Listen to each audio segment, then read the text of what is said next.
locking myself in a KFC and just eating chicken 24/7, I could not possibly eat that number of calories. Is that what you're encountering right now? You end up just thinking about your next meal constantly. You dread your next meal. And then once you put on some muscle, you are supposed to then, lose the weight. So then you go to just being starving all the time. It's a lovely way to live, being healthy. Yeah. I'm on the fuck it plan right now, where I will try something for a couple days and then go, fuck it, I'm busy. Joe Biden has announced that he is running to be a really, really, really old president. Tucker Carlson and Don Lemon, their careers were given a bullet to the back of their head by their respective networks. Immediately after the news broke that Tucker Carlson was out, CNN was like, let's just get Don Lemon out of here too. Hi, I'm Thomas Chatterton Williams. And I'm Jeff Chatterton Maurer. I'm a writer. And I'm a comedian. And we host a podcast called Wrongthink, more of a question than a comment. In addition to being more of a question than a comment, it is also more of a podcast we want people to know about than just two guys talking into a microphone for no reason. So we'd like to ask you to please subscribe to the show. If you like the show, please share it with your friends. If you don't like the show, then please punish your enemies by sharing it with them. And also please rate us on Apple Podcasts, Spotify, or wherever you get podcasts. Grindr, we got a lot of listeners on Grindr. The Wrongthink podcast. Thinking, except bad.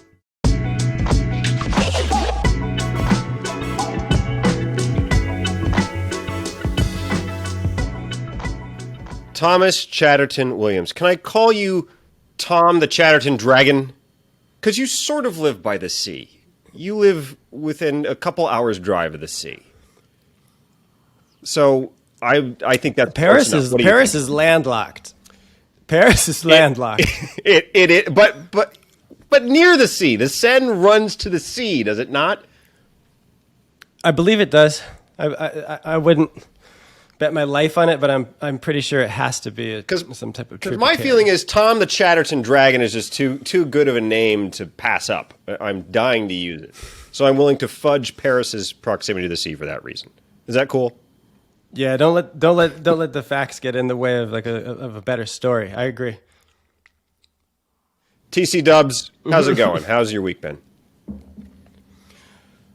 It's one of those weeks where, I'm in my early 40s. I've been exercising pretty consciously for, some years now, but I have a new program that a trainer made for me with nutrition tips. And I'm trying to, have you ever worked out and you try to eat the amount of calories that they tell you you're supposed? Oh God, yes. To put on muscle, it's an insane. Are you talking about that, to put on muscle? The number of calories you're supposed to eat is insane.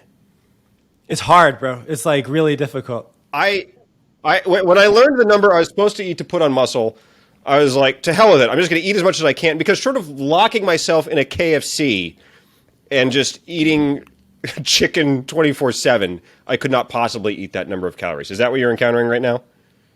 Yeah, man. And it's you end up just thinking about your next meal constantly. It's no matter how much you try to plan and get done, it's food is on your mind to such an extent. And then you're supposed to have a gram of protein for every pound you weigh. So that's quite a lot of protein, actually.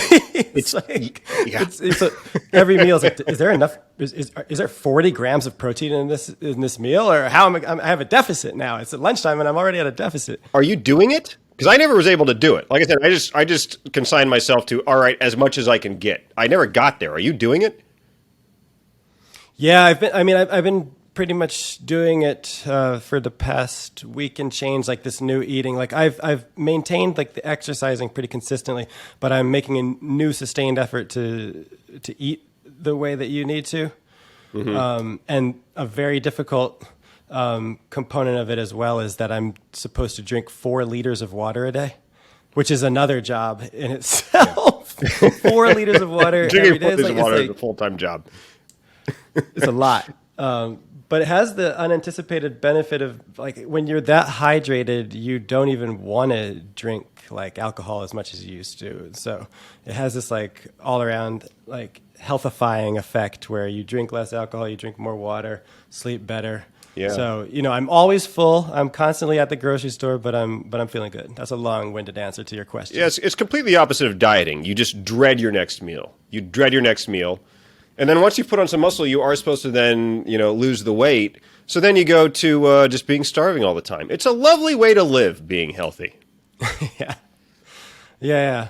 And then you combine that, you're trying to be, conscious of wellness, and so you're in the Sam Harris app meditating 15 minutes every morning. Plus, you got to stretch every morning. It's like, when do you have time for anything other than like self-improvement? It's crazy. Yeah, no, you don't ever have time. Well, you're just drinking water 24/7. You're drinking water and protein shakes and chicken breasts without the skin. It's hell on earth, Yep. but it's apparently how we're supposed to live, I guess. This is how we're supposed to live. Yeah, no, I'm on the fuck it plan right now, where I will try something for a couple days and then go, fuck it, I'm busy, and then just revert to whatever the hell I want to do. My fitness goals. I'm 42. My fitness goals at this point just don't have the wheels come completely off. That's where I'm at. If I'm not going down South Capitol Street on a jazzy scooter, just occupying 6 horizontal feet of the sidewalk as I go, then by my standards, I have met my goals. I am healthy in my mind. Yeah, I mean, at least you're not contributing to white supremacy. I was not intentionally, no. Not intentionally, but we don't want to make light of the fact that you're always contributing to white supremacy, just by existing in a real sense. Whenever I draw breath, yeah, exactly. Right, like as long as you're here, you're contributing to white supremacy, but intentionally, by not contributing to fitness culture, I think that you're on the right side of history. I have a windowless closet that I go to. I spend about 9-10 hours a day in there, because when I'm in that closet, speaking to no one, hearing nothing, interacting with no one anyway, I am contributing to white supremacy the minimal amount that I can. So, but not zero. Zero. It's never zero. It's never zero as long as my white ass is drawing breath. But like I said, I do 9 to 10 hours of closet time just to minimize procreating. What's that? You procreated, dude. I procreated. I know. And my wife is white too. Oh my God. I know she is deep, so deep in it. She's Jewish. Does that get me anything, or does that make it worse? What are the rules? Depending on who you ask. In some in some systems, she makes it worse. In other systems, your wife and your kids are no longer white. That's right. So that's right. I do look my son in the eyes every night, though, and say, "You are the problem. You are the problem. You are making things worse. Now go to bed." That's how we end every day. Why don't we talk? Yeah, that seems like a healthy way to raise a kid. No, he's seriously fucked in the head. He's only 4 months old. Why don't we talk about happier things? We have a lot to talk about today. Joe Biden has announced that he is running to be a really, really, really old president. The Wall Street Journal has breathlessly informed us that equitable grading is sweeping what turns out to be an extremely small percentage of the nation. But first, we have to talk about this. In much the same way that Thomas Jefferson and John Adams, political rivals, died on the same day, earlier this week, Tucker Carlson and Don Lemon, their careers were given a bullet to the back of their head by their respective networks. In media terms, that means they're going to have a podcast soon. Don Lemon and Tucker Carlson are both out. Thomas, what are your thoughts on that? That was a crazy situation where immediately after the news broke that Tucker Carlson was out, CNN was like, let's just get Don Lemon out of here too. We no longer need to have that guy. Can I ask? Before you go forward, I don't want to hear what you have to say. But do you think that was intentional? Because part of me thought CNN was like, Don Lemon, all right. It's like they decided they're going to do it, and then they heard Tucker Carlson was out, and they're like, oh, let's get this one in under the radar. Let's do the Don Lemon thing now. Do you think there's any chance that happened?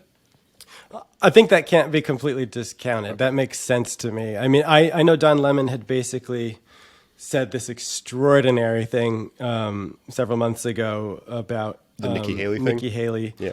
being past her prime.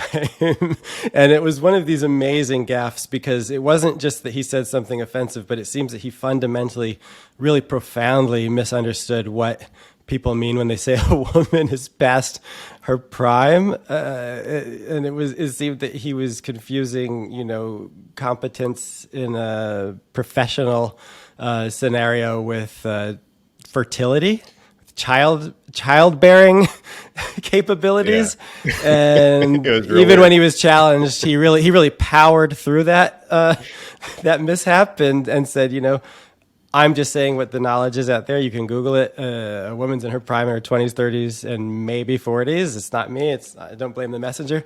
It was one of the worst. It was actually crazy. Yeah, I agree. That defense was what made me think, oh, all right, now I actually have to downgrade my opinion of you. Because saying a dumb thing, look, I'm a comedian. I got this podcast. I say dumb things all the time. It's going to happen. When you're speaking extemporaneously, it's going to happen. The question is, after you say something dumb, do you then realize, oh, I have said something stupid here? Or do you affirm that the stupid thing was not an accident? It's a thing that you actually believe and, in fact, stand behind. And by saying what he said, and we're trying to recreate this, I know it's on YouTube, so everyone should look it up if they want to hear exactly what he said. But he said, Google it. Google it, everybody. It's like, Google, when is a woman in her prime? Which, like you said, I'm not sure that's going to get the answer that you're looking for in terms of when is a woman best suited to be a legislator. And also, what does the internet think is a real bad standard by which to assess anything? So that did make me think, oh, Don Lemon, even perhaps more of a dummy than I realized. When you have the platform of a major morning a cable news show, and you're deferring to the authority of Google, it is very strange. Yeah, it's a very strange application of your own platform in favor of just a random talk on Google. But the thing is that I'm old enough to remember, when Don Lemon, Maria Bartiromo, even Lou Dobbs, Tucker Carlson, even these people started as more or less normal journalists. Mm-hmm. Don Lemon used to be a straight, tell you the news guy. And then, he gradually got more opinionated and would say things, that were like respectability politics in the black community. And then, he just started getting, the Lou Dobbs trajectory of just getting weirder and weirder, no longer having that money line show, or Maria Bartiromo, you're no longer just talking about Wall Street. Something has changed, and now you've become this kind of reflection of the wider distortions in the culture. These anchors have held up a mirror to the perversions that have been happening in our society. In that way, I'm even almost sympathetic to them. Yeah, I would co-sign all of that except for the word sympathetic. I think it is definitely true that these people, they're cultivating their brand, right? Because is it news or is it entertainment? It's on the line. You're on television. It has to be something, some element of entertainment, or else you're not going to get viewers and you're going to get fired for that reason. So yeah, they're all kind of trying to cultivate their brand, aren't they? Or at least the shitty ones are. And some of the names you brought up, Lou Dobbs does seem like a guy who once was a normal guy, and then he kind of found out what works. And for him, it's immigration. And he just leaned into that. And that's all he ever talked about. And you're right. Don Lemon has gone through a couple iterations of, it's not a fan of Lou Dobbs. Don Lemon is trying different things out over the years. Oh yeah, I guess it was a big moment. I think I forget what year it would have been, but he was relatively early, and it was a big moment for him to come out as gay, as a very visible face of CNN and a black high profile anchor, and that was kind of path breaking. And I think he got a lot of goodwill and a lot of leeway from that. He had this tradition of always getting drunk on New Year's Eve on CNN broadcasts, and people kind of liked him for that. But he's always been a kind of quirky, silly guy. Taffy Brodesser-Akner from the New York Times Magazine, when she was at GQ, she had this kind of amazingly funny profile of Don Lemon where she this was several years ago. She met up with him at the restaurant at MoMA, and he starts really mansplaining to her that sorbet is pronounced sorbet. That's how the piece opens, and he just really doubles down. And she's like, I think it's sorbet. He's like, no, trust me, it's sorbet. And then actually, You're sort of French. The waiter comes. Which is it? What's that? For the record, you're sort of French. Which is it? For the record, so we all know. Oh, it's totally sorbet. And the waiter comes to the table and he says, "Excuse me, isn't it sorbet?" And the waiter goes, "No, sir, it's sorbet." And then he goes, "Oh well, never mind." Anyway, and he doesn't even like admit the mistake or own up to it or place any significance on it after he's just been talking about it for 10, 15 minutes. It's an amazing piece because his psychology is really, and you know that piece. That's the first thing that came to mind for me when he had the Nikki Haley thing about a woman's past her prime. It's just like, in the face of contradictory evidence, he just shrugs it off. He doesn't care. It's an amazing. Then the thing that's crazy about Don Lemon is like, I always thought that this is kind of a young guy, even though he's been around forever. He's 57 years old. That blew my mind. He's older than Tucker Carlson. Black don't crack. I also would not have guessed 57. Apparently not. He looks pretty good for. I mean. You know, they're miracle workers, the makeup department on TV, but I would not have guessed 57. He looks, Don, bad news, you're fired. Good news, you look like $1 million. He does not look 57. Yeah, they didn't work those miracles on Lou Dobbs. Burn, take that, Lou Dobbs. TC Dubs just took you down a peg. Yeah, or you know, for all we know, maybe they did. I don't know. It's interesting in that. That sorbet story, which you just told, that's fantastic. I wish I had known that before. There are sort of two elements of that seem to be relevant here. Number one, being a bit of a dummy, which was my take on Don Lemon before all this. Mm-hmm. It's like, I don't watch a lot of CNN, but he pops up sometimes. You know, there'll be like a clip on Twitter, and I will see it and sometimes think, this man is perhaps a little bit of a dummy. And number two, misogyny, because there are more rumors, and you know, obviously, I don't know what's true and what's not. But Variety did run a whole article quite recently called "Don Lemon's Misogyny at CNN Exposed: Malicious Texts Mocking Female Coworkers and Diva-like Behavior." I read it. There's a quote in it which I think told me a lot. Soledad O'Brien, who is one of the people with whom Don Lemon has butted heads, one of the people who seems to think Don Lemon is a misogynist. She told Variety, Don has long had a habit of saying idiotic and inaccurate things, so it sounds pretty, in reference to a allegedly misogynistic thing he said, so it sounds pretty on brand for him. The fact that she would give that quote on the record to Variety tells me she feels really confident on dying on the Don Lemon is a misogynist and a bit of a dummy hill. So that, to me, that makes me believe the claims that much more. Yeah, and there was something recently with supposedly he had been, you know, really making a fuss about Caitlin Collins, his co-host, interrupting him, you know, behind the scenes. He was apparently livid about that, and the production staff wasn't happy. And I mean, I think the ratings haven't been pretty good. So it seemed to me like he was on a trajectory that was headed towards this, but as soon as the news of Tucker broke, it seems like CNN just slipped that one under the radar, and it worked because, you know, it got completely drowned out on Twitter. I don't even know if Don Lemon was trending when I saw the news. Yeah, well, you know, I think we have somewhat righted that wrong by talking about Don Lemon first and Tucker Carlson second. But let's get to Tucker, because that's equity. That's equity right there. Exactly. That's equity. Equity in this podcast. Tucker Carlson is probably he's certainly got bigger ratings than Don Lemon. He certainly, I would argue, was a hell of a lot more inflammatory than Don Lemon. I've given my take on Don Lemon, bit of a dummy. Tucker Carlson, legitimate bad dude, in my humble opinion. I'm happy to see him go, but I wrote this on my Substack this week. I feel like he's just going to be replaced by a guy who does similar stuff. There's a market for the crap that he does. I believe another intrepid entrepreneur will step up and fill that market.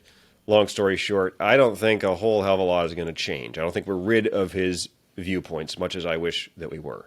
What do you think about that? Well, yeah, you can't be rid of the viewpoints because they clearly resonate with an enormous amount of the electorate. I mean, Tucker Carlson he wasn't just doing better numbers than Don Lemon. He was doing better numbers than everybody. But what's interesting about this is that Fox, yeah, oftentimes averaging more than 3 million viewers a night. I mean, but Fox is making the statement that it made when it let go of Bill O'Reilly and others that, no one's bigger than the network. And I bet, well, actually, Glenn Beck had the same fate. These stars start to walk around like they own the place, and Fox has always been able to show that actually, like, the network makes the big nightly news anchor, and the next person they put in that spot is almost guaranteed to do extraordinary numbers. And you don't really hear about Bill O'Reilly anymore, and you don't hear about any of those people once they're let go. So I wouldn't be surprised if actually, it's like Trumpism without Trump. The populism that Tucker Carlson was good at is not dependent on him specifically. I mean, he's been in the game for many years without anything like that kind of a following, without that type of an influence. It was really like the marriage of his subject matter at a time when Trump made populism salient and Fox gave him the platform. I think that it could easily be worse what's coming next. What's interesting, though, is that,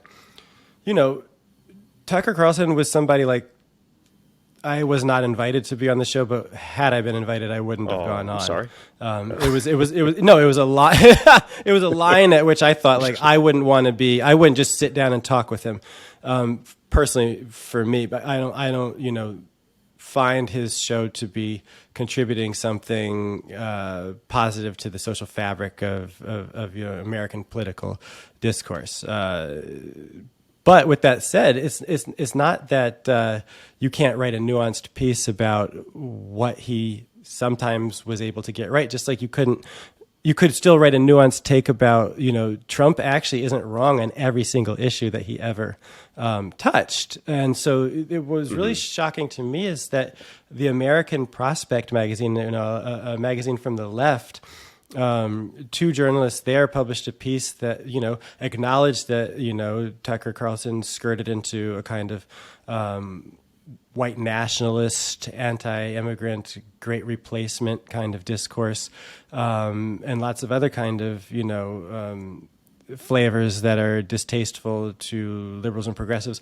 But he also did something that very few people within, the kind of mainstream elite liberal media do, which is that he questioned, the consensus, the kind of corporate consensus. He questioned, why, we don't pay more attention to the extraordinary levels of inequality here in America while we have limitless funds for wars overseas, things that we can have an honest disagreement about. But just for pointing out that he addressed certain topics that were not being addressed, and that he held people to account on the left and the right of the political spectrum that weren't typically held to account by other anchors and other stations in such a position of visibility, just for pointing out that he got some things, if not correct, then not necessarily completely wrong.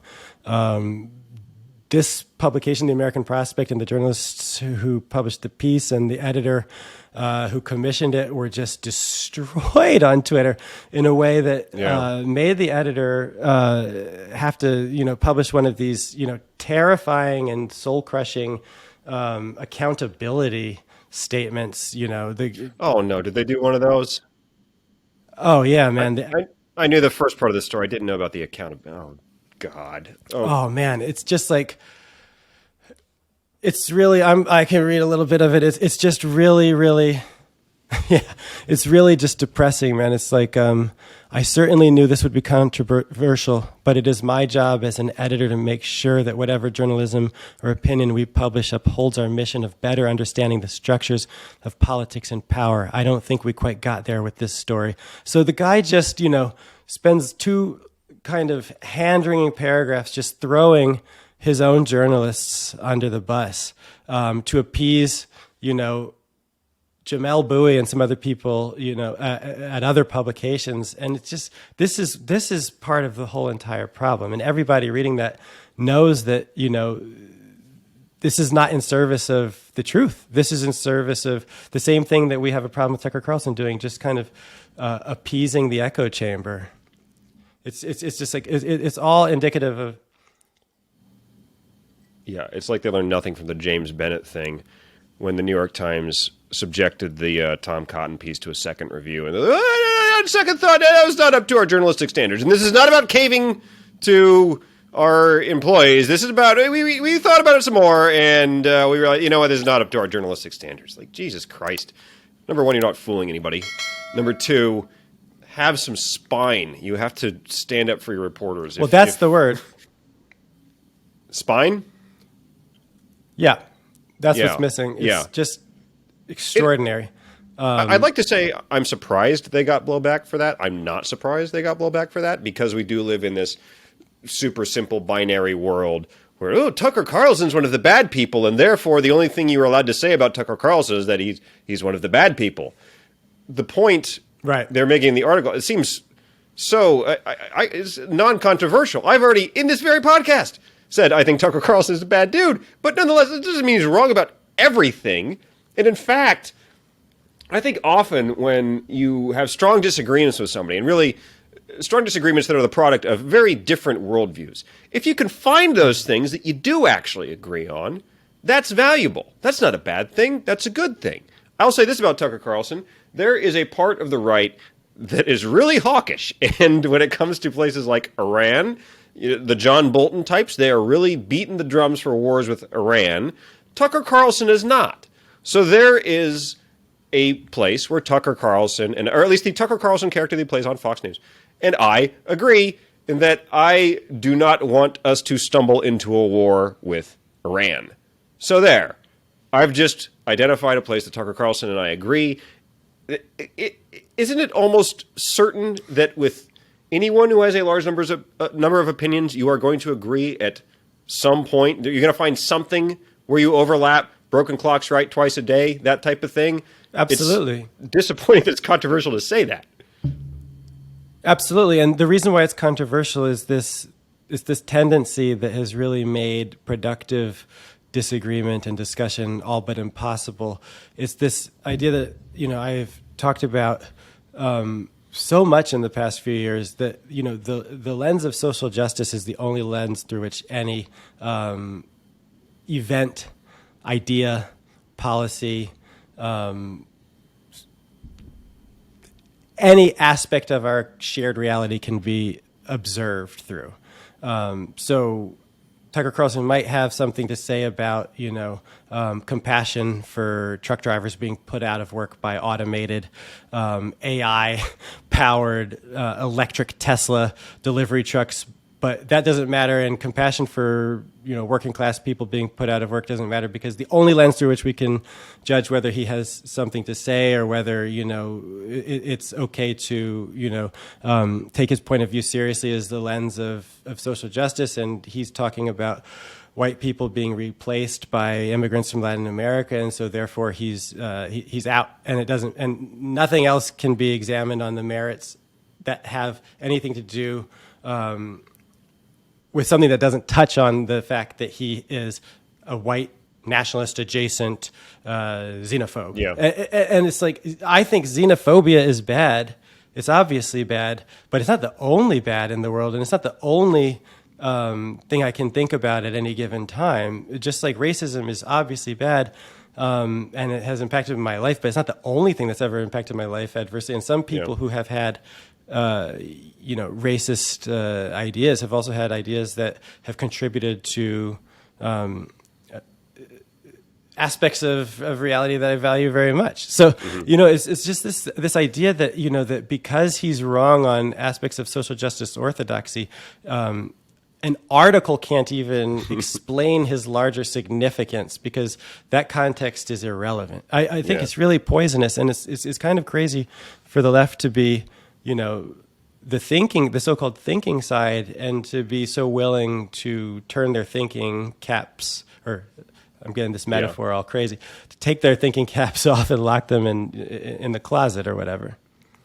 Yeah, no, yeah. It's, I mean, the blowback to an article like this is another moment that makes me think for some people, and let's not say everyone on the left is doing this, because, I'm on the left. I don't know where you consider yourself, but I'm not doing that.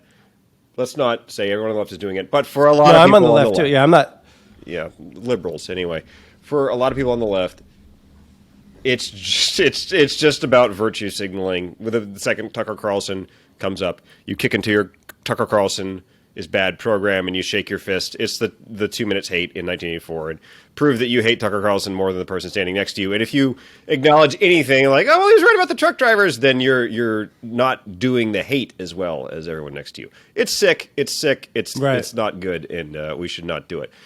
Can I say that what I think is super interesting about this is that he was killing it numbers wise. Every time somebody is out, a major media figure is out. I work in television. I always think because they always say well, they're out for this reason. We're standing on principle here. I always think, yeah, but also the numbers were shitty. That's 100% what it was with Megyn Kelly. She said that thing about blackface and Halloween costumes. And then shortly after that, her show was canceled. Everyone said, oh, her show got canceled because of that. It's kind of a straw that broke the camel's back situation. The numbers for that show were bad.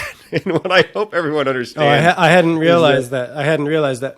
Oh, Thomas. I struggle for words to describe how poorly that show was doing numbers-wise. It's all about numbers in television. That's not weird. That's just the way it works. And if your numbers are great, the network will put up with a lot of bullshit. And I am not surprised that Don Lemon got the boot after Trump's presidency. I feel like Trump's presidency was peak Don Lemon. People liked him as an anti-Trump crusader. Well, now Trump's gone. His numbers aren't as good. And I think it's his numbers, a theory is that his numbers dipped to the point where they're okay, and now we got more bullshit than numbers. So now you got to go. If your numbers are great, you can act like a prima donna. And then if you have to keep that quotient in balance. And when it gets out of balance, then you're in trouble. But that's why the Tucker Carlson thing is kind of amazing, because he was getting very big numbers. And the Dominion texts are obviously part of this. I don't know how big of a part. He did say some insulting things about the higher-ups in the network in the texts. That's not going to improve your job prospects. It's interesting to me that he somehow assholed his way out of a job even when his numbers were that high. Yeah, well, I mean, there's so many things there. I don't think you can plausibly cover Trump for Fox in the next election cycle after you've made it clear the way he did in private texts that you don't respect the guy, that you hate the guy. But I hesitate to think that that's even the problem, because it's not the Fox needs to be coherent or consistent. It must be that he really angered people the way that he disparaged them. It seems like he had fostered a culture that was somewhat misogynistic. There's a lawsuit. Fox is taking that more seriously in the post-Roger Ailes era. So there's a lot going on, but it's really something that Sean Hannity is still there, Laura Ingraham is still there. Yeah, and you can imagine that whoever replaces, this is what I said in my Substack piece to argue that there's going to be some continuity. They're not going to give his time slot to Barbara Streisand, right? That's not what's going to happen. Right. It's going to be some other Fox News personality, and it'll be the same bullshit, different host, right? Hot take. I'm just throwing this out there, Thomas. I'm just thinking off the top of my head. I think you and I do it. Let's capture that market. There is an opening. There's a market for xenophobic, race-baiting stuff. I say you and me. Let's ride this to infinite wealth. What do you think? Man, I don't think that I would make the cut. I don't think I'm not fit for that. But I do think they should try to shake it up. Why? They should bring someone. Man, I'm part of the problem. I'm out here replacing people. I'm one of these nefarious people who's mixed, who's smuggled genes from Africa into the white gene pool. I'll say mixed black and kind of mixed French. So two strikes. I'm messing it up. I'm messing. The replacement theorists are against that. But Okay. they should shake up the model of who sits in that chair. I liked Anna Kachyan from Red Scare joked on Twitter that she would take the job, but that actually struck me as if they were really if they were interesting, that would be a smart hire, something like that. Talk would about, actually be talk about tough sales to your must-see audience, TV. though. The audience would love her, I think. All right. Well, all right. So she beat us to it, is what I'm hearing. She beat us to it, though. I think might still so. go for it by myself, if that's okay. Let's move on to the next thing. Joe Biden, according to Google, is president, and he is going to run for re-election, even though, again, according to Google, he's old. What do you think about this? I think that there's something profoundly soul-crushing and depressing and bewildering about a Trump-Biden rematch in 2024. It's like one of those things that we had joked about in the past, we'd kind of feared was coming, and here it actually is.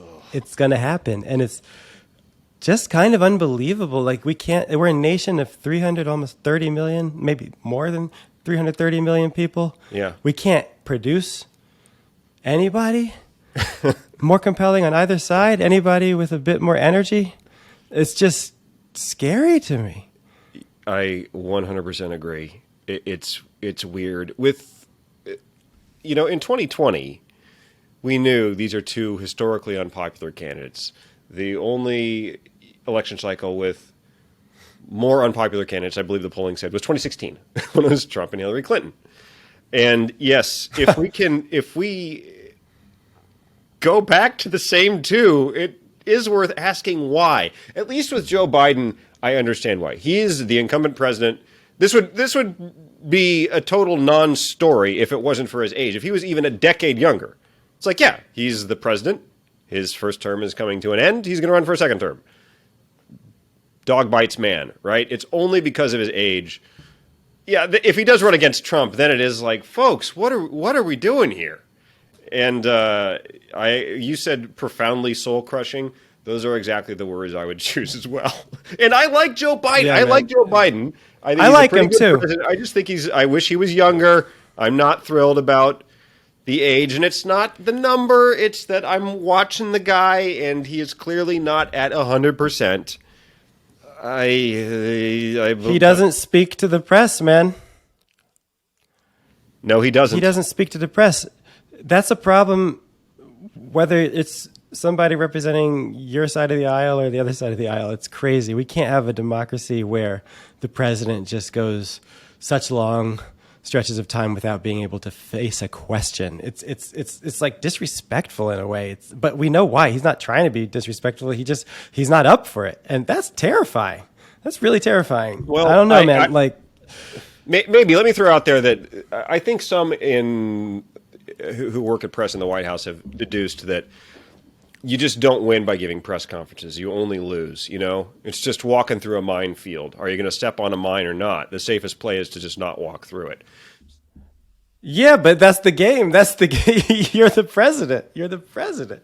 I mean, that's the game. No one said it was going to be easy. Well, in the interest of having an open and transparent democracy, I agree with you that the president should frequently speak to the press, and he doesn't. I assume his age is part of that, but I think the other part might just be like, this is a losing game. It's all just gotcha, so we're just not going to do it.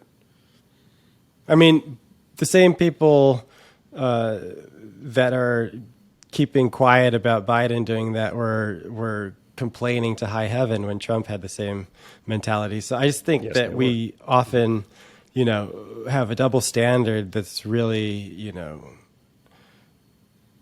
indefensible. Yeah. No, he should talk. I agree. He should talk to the press.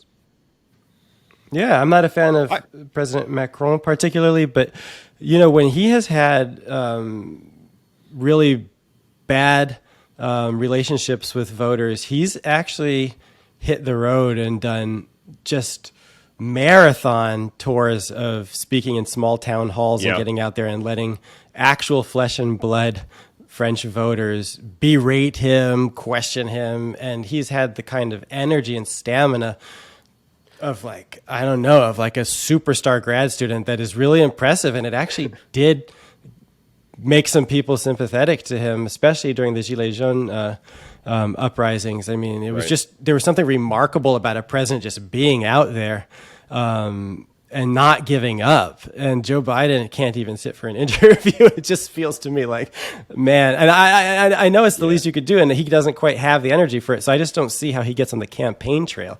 And, you know, the thing we have to remember is that in 2020, he had this amazing excuse of COVID-19, making everyone shelter in place. And so he could just do all of these interviews. Oh, yeah. But what's that? Are we going to bring back, shelter in place so that Joe Biden can comfortably campaign from the basement? Probably not. That would probably not make him seem virile and energetic if he's like, oh, I have long COVID, so I'm going to be in the basement again. And he just zooms into all his campaign stops from the basement. Yeah, no, it's going to be very different. Can I throw this out there, by the way, since we're talking about accessibility to the president and the president having to defend his positions? I kind of always like questions to the prime minister. I sort of wanted us to do questions to the prime minister, or the president, of course, in the United States. Is that crazy? I mean, it's such a ruckus atmosphere that they have in Britain, where the prime minister it's like half Oxford debate and half rap battle, because they're all trying to dunk on each other, and they got their crew behind them. They're like, yeah! I would kind of love to see that in the U.S. Would you? Yeah, they have skills too. I mean, they're impressive. The Brits do some things pretty well, but in the U.S. it would be a different vibe. You've got members of Congress like Lauren Boebert from Colorado who are actually packing on the House floor. So I don't know if the equivalent would be safe in America if it got out of hands. Some of these Congress women are strapped. It's just a different landscape.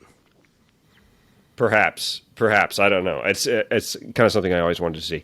But with Biden, Marjorie Taylor Greene, bust a cap in your ass. I mean, it's at least the right forum for those people, right? Right now they're yelling during the State of the Union. Yell during questions to the president. Yeah. It's when you're supposed to yell. I don't know. That's my 2 cents. I agree. But leave the guns at home. Yes, please. Well, I think that's a good standing rule, always, in my opinion.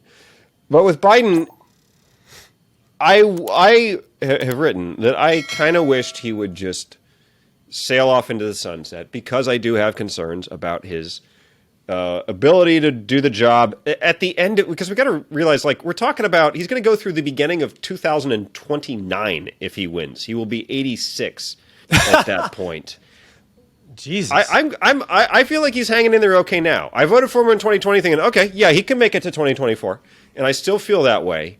But boy, 2029, I kind of hoped he would ride off into the sunset. That's not happened. Now he's the guy, and I hope nothing weird happens in terms of his health in the next year or so and leads to some, suddenly it's Kamala, and it's very odd how few Kamala Harris fans are floating around out there. She does not seem to have captured the imagination of the American people. And I don't know. I hope nothing weird happens. I hope this is a normal campaign, but I'm not optimistic. It's not. It hasn't started out with normal campaign attack ads, has it? Oh God, you're talking about the AI ad? Yeah, that's some crazy looking dystopian political future that we're stepping into. Yeah, let's bring this up. And actually, I think we could, because this is fair use if we're discussing it, which we are. Why don't we play at least part of the Republican ad against Joe Biden, which is already out. They somehow knew who's going to run. They've already got it ready to go. Let's play a little bit of that right now. This just in, we can now call the 2024 presidential race for Joe Biden. My fellow Americans. This morning, an emboldened China invades Taiwan. Financial markets are in free fall as 500 regional banks have shuttered their doors. Border agents were overrun by a surge of 80,000 illegals yesterday evening. Officials closed the city of San Francisco this morning, citing the escalating crime and fentanyl crisis. Who's in charge here? It feels like the train is coming off the tracks. I mean, that's the good thing about ChatGPT is AI can whip up that attack ad in a matter of minutes, I'm sure. It probably took no time at all to make that thing. And it seemed very much of the style of a Republican attack ad. It's like ChatGPT nailed it. Was it written by ChatGPT, or was it just the images in it were AI generated? No, I think it's DALL-E or one of these programs. The whole thing is AI generated. That's a good question if the text was, but all of the images were like DALL-E or one of these programs. But it's kind of crazy. I mean, if you actually need to have a completely artificially designed vision of the American dystopia, I mean, Biden's America can't be that bad if you can't get one single real life image to incorporate into your attack ad. It's all imaginary. I mean, it's one of the just most cynical, playing to the lowest fear mongering tendencies of the Republican Party that I've seen in a long time. It's pathetic, but I don't discount that it's influential. Fear mongering, lowest common denominator. Hey, a very accurately AI generated political ad, right? That's what they are. You're playing to the people. I find these ads incredibly odd in a presidential campaign, especially because I just don't understand who people are who are going to vote, but it's the Sunday before the election and they don't really know who Joe Biden and Donald Trump are. So they need to be informed by a television commercial who they are. And in this case, it's unbelievable because they're just creating an entirely made up scenario. They just go, all right, what if this happened? And they, stock market crash, war. It's like, yeah, what if that happened? That'd be really bad. But like you said, if you have to just pull things completely out of your ass, then it's maybe not a strong point about how the nation is actually doing. Yeah, it's unconvincing. I can't see how that persuades anybody on the fence. I don't see how anybody could be on the fence at this point. I mean, this has got to be one of the most, set in place oppositions in recent political history. I mean, who could be wavering from Biden over to Trump at this point, or vice versa? Maybe vice versa is possible, but I don't see that. But there's something even more disturbing than just the immediate political landscape that we're talking about, and that's just like the premonition an ad like this gives you of how our politics is going to be run through artificial intelligence, both in the visual designs, but also you can imagine in the not so distant future that actually like ChatGPT and programs like that will be writing political messaging, writing candidate speeches, and we'll just be having AI versus AI kind of non-human scripted political arguments that are flesh and blood candidates simply ventriloquize. That's a terrifying kind of awful future, no matter which party is ultimately victorious. It's there's something really profoundly depressing about that as well. That would bother me more if I was not already of the opinion that most political rhetoric is a giant bowl of elephant shit. But I am of that opinion. And I think if you listen to most debates, I mean, God, the Republican primary debates, I always watch them, but they do make me just sort of, sad for humanity generally. The level of debate is so low. The level of rhetoric is so low. And look, when I was a very young man, I worked in politics, and it did become immediately apparent to me that you are going after, let me just use blunt words, the dumbest voters out there. The only people who most people know who they're going to vote for. Most people who follow politics, for better or for worse, they've got their opinions. They know who they're going to vote for, and you can't pull one over on them because they know a lot. But we're allowed to use the term low information voter. I can't believe that is a phrase that has entered the lexicon and we're allowed to use. But okay, I said stupid a second ago. Instead, let me say low information voters will actually hear this dumb rhetoric and go for it. They're very easily fooled. I feel like that's where we are now. That's unfortunate. If you're telling me that in the future it's going to be AI generated, my response to that is kind of shrug and go like, okay, well, it wasn't exactly Socrates to begin with. So what have we really lost? Yeah, you're right. It wasn't. It's been a while since we've had like the Lincoln Douglas debates or that, like kind of soaring oratory. I don't think like what's my man's name? The former governor from Texas, Rick Scott. Rick Perry. Is that who I'm thinking of? Rick Perry. Yeah. Yes, Rick Perry. He's not holding it down for. He's not. The guy who forgot which agency he was going to eliminate during a debate. Yes. Which is pretty incredible. During a debate. Yeah.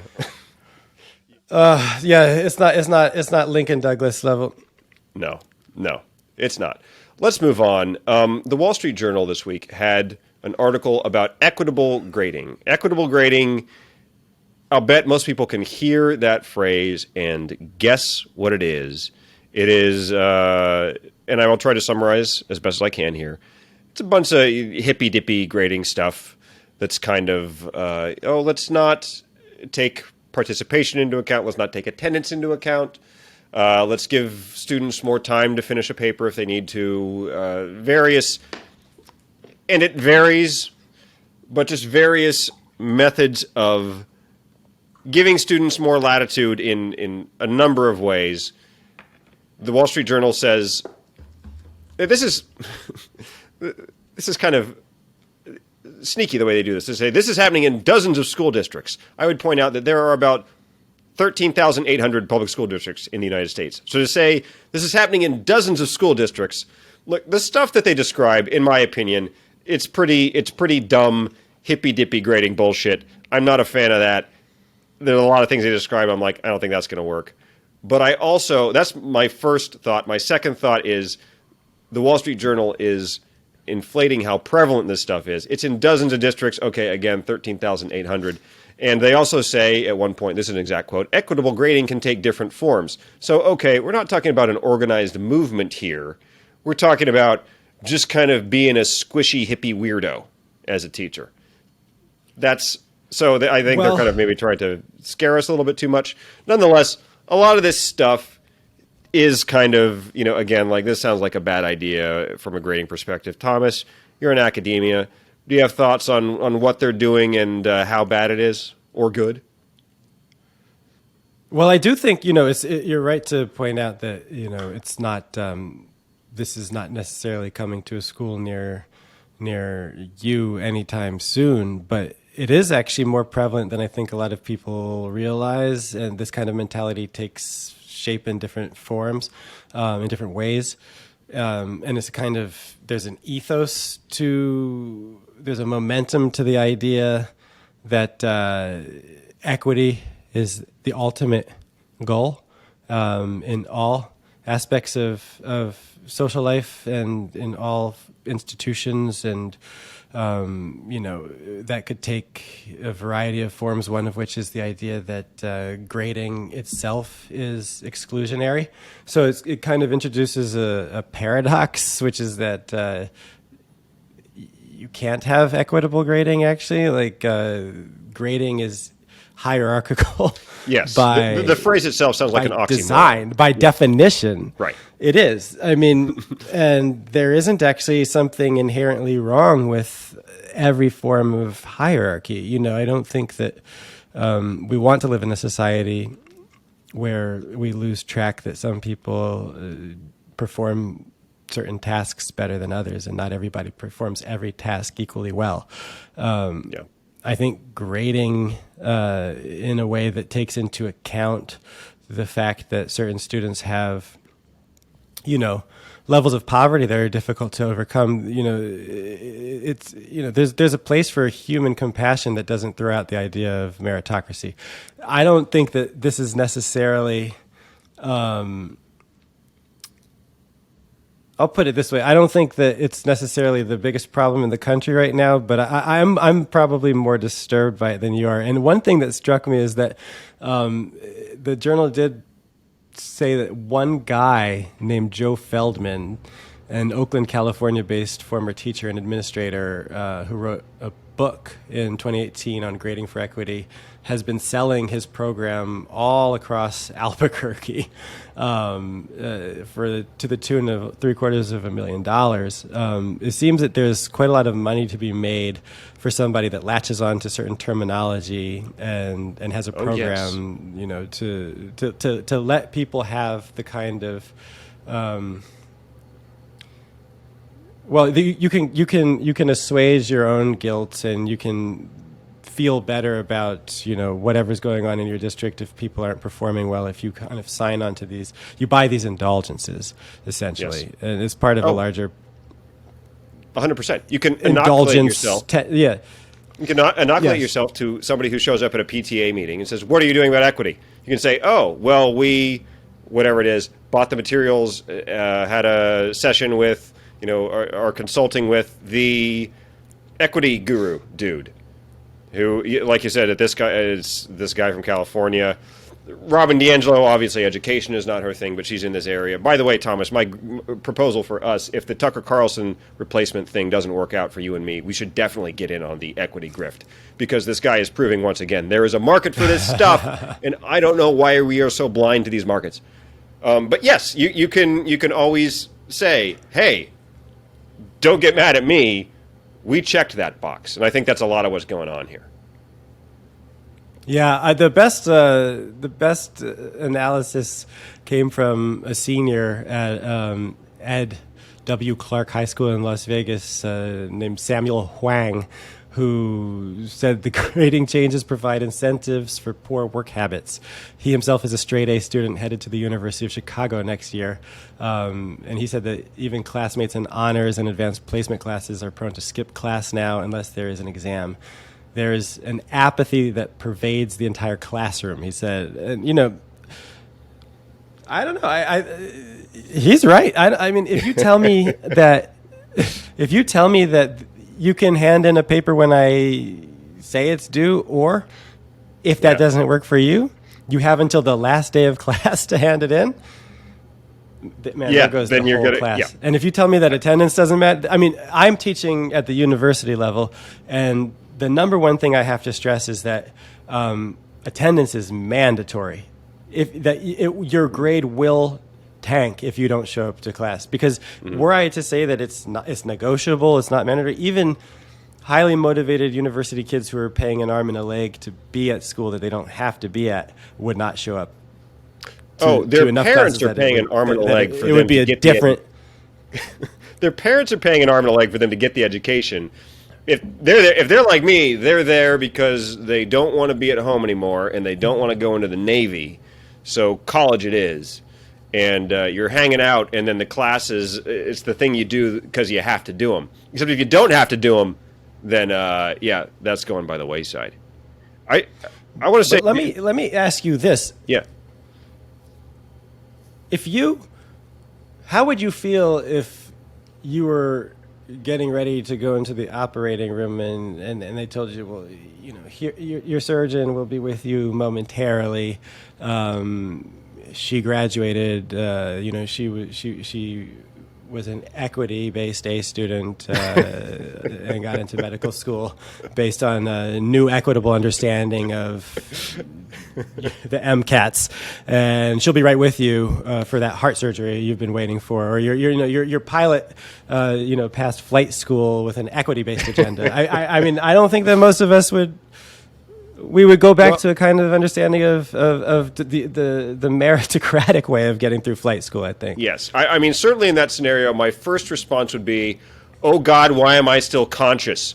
Where are my sedatives? I'm supposed to be knocked out. Where's the anesthesiologist? Let's talk about that person's credentials, because I am not supposed to be conscious right now. But my second response would be, yes, I want a doctor who passed muster entirely on their merits, and really passed muster in a quite rigorous system, because they're about to cut me open and tinker with my heart. So please, let's make sure they aced those exams. Right. I do want to say you don't even want that Rand Paul went to school in the Caribbean type doctor. You want the the continental mail. United States. Nothing on the internet. No University of Phoenix. No DeVry. No offense, folks, but I want a brand fucking name. I do want to, just to be completely fair to what what equitable grading is, as described in this Wall Street Journal article, I want to make it clear, they do say there are tests at the end. They're not arguing for, like, no test. Right. It is more like, you don't have to show up to class if you don't want to. You don't have to complete this particular assignment on this day if you don't want to. You say it should be Monday, maybe you turn it in Thursday, and that's fine. That's the type of thing. They are still arguing for tests.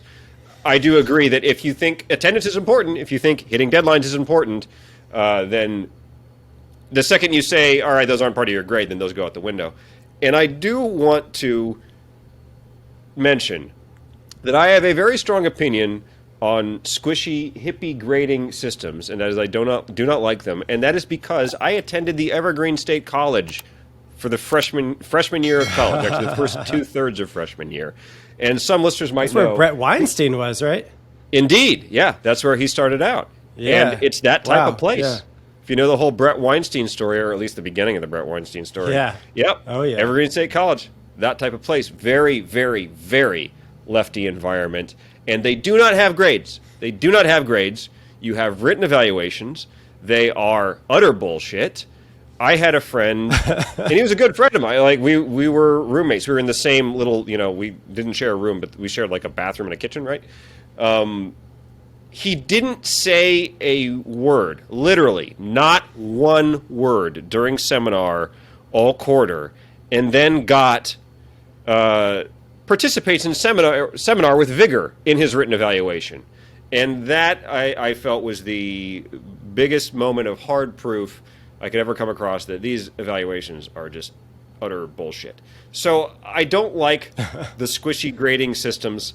I think they lead to a bunch of nothing.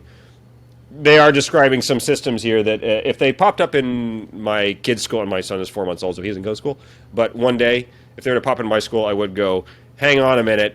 Nonetheless, I think people, just because you give it a scary-sounding name, equitable grading, I think people should not be too worried that this is sweeping the nation. I think this is more just sort of crap that has always been out there.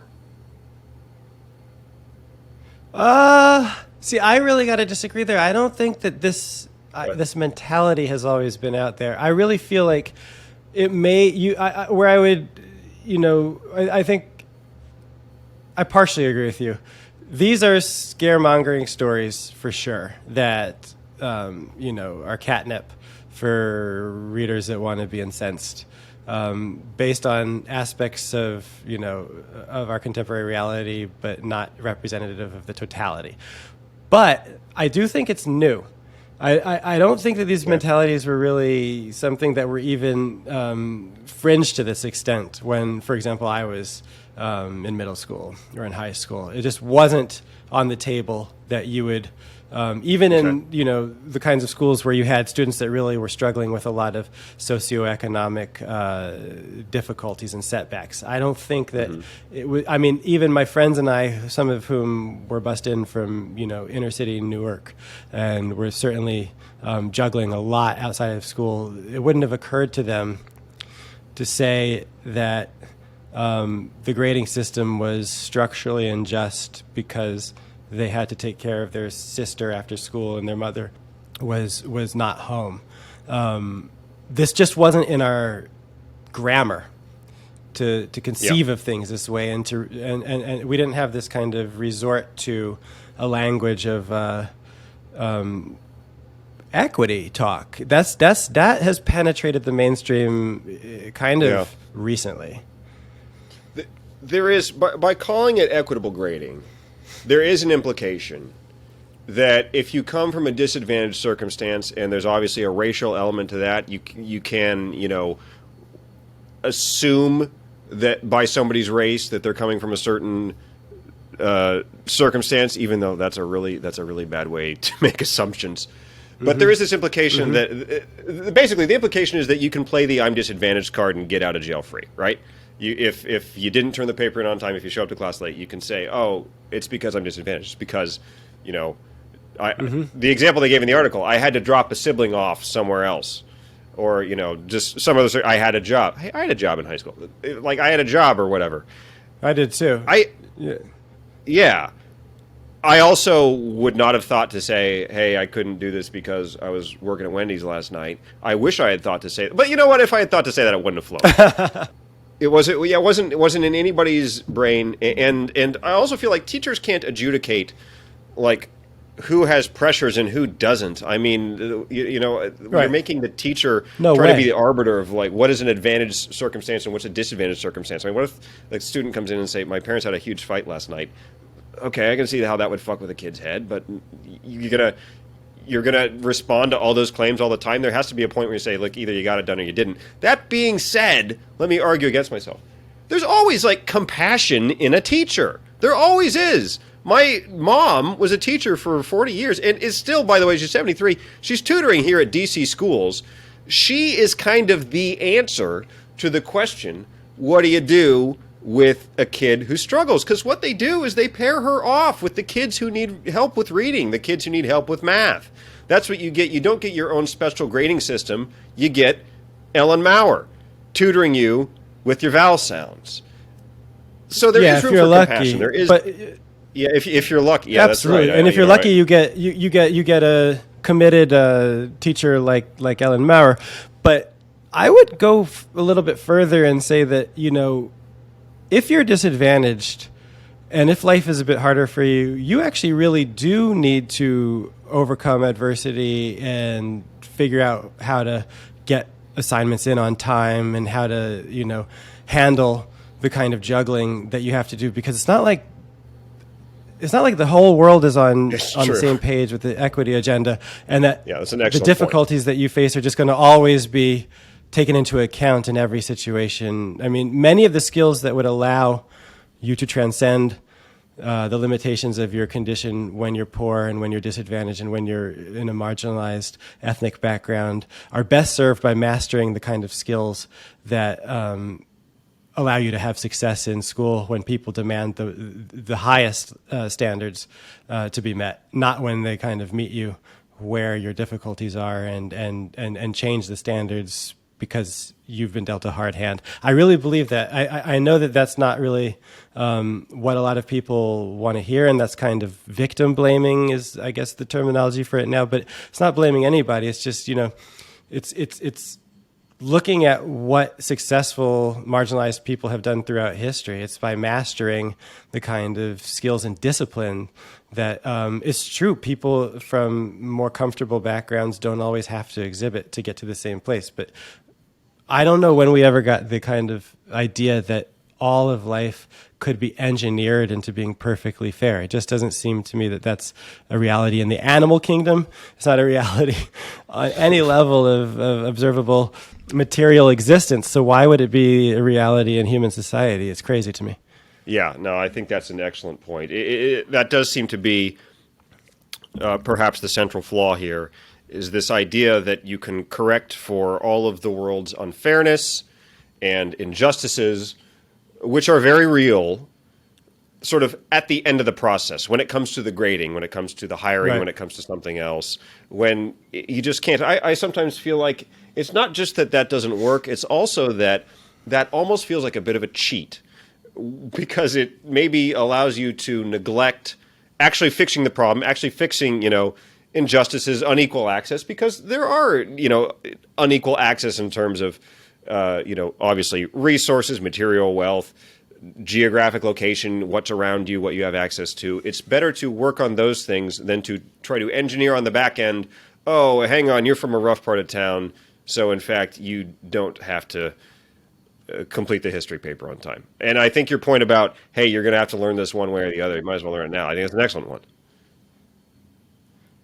I mean, that's where we're headed. It's like the comment you said was a joke, but it's kind of already something you could imagine being said. You're from a rough part of town, so you don't have the same assignment as the kid from the nice part of town. I mean, it's really a weird way of we're entering into a kind of strange landscape. And I think once we really start talking more and more about genetic differences, which we inevitably have to do, just the genetic differences that exist between individuals. I mean, how are you ever going to balance out? You're not making a racial genetics point I assume. No, not at all. But just like if you are a parent, I want to clarify. You only have one child, right? Genetics, people's minds jump. But yes, the genetic I know people think you're talking about groups. Between everybody.